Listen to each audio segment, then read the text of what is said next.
The Bethel Free Health Clinic is moving to a temporary home after floodwaters made their clinic unusable. Ava Schwing shows us how community partners are helping keep the care going. Just weeks after their building flooded, Bethel Free Health Clinic leaders are putting the finishing touches on a temporary home inside Beauvoir United Methodist Church. We brought what we consider to be the essentials to run an operation here at the clinic. We brought over the charts, we brought over our medications, our medication refrigerator, of course our computers that are being set up right now so that we can open up to operate. Clinic operations manager Verba Moore says the team is ready to welcome back patients with the same free care. Making sure we bring everything that we need.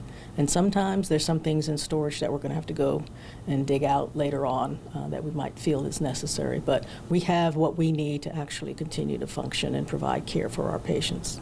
Inside Beauvoir's Family Life Center, clinic leaders transformed the space into exam rooms, a check-in area, and a waiting room. Reverend Michelle Bailey says opening the church's doors was an easy decision because of the long relationship between the church and the clinic. One of the members here at the church, Judy Jones, was one of the founding nurses of the clinic following Hurricane Katrina.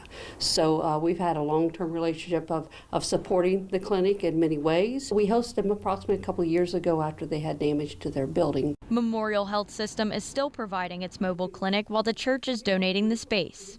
Together, they're keeping thousands of uninsured patients covered. It was a no-brainer just to come and allow them to come and be a part of our facility.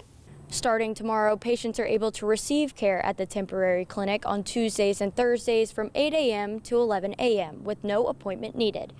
In Biloxi, Ava Schwing, WLOX News Now.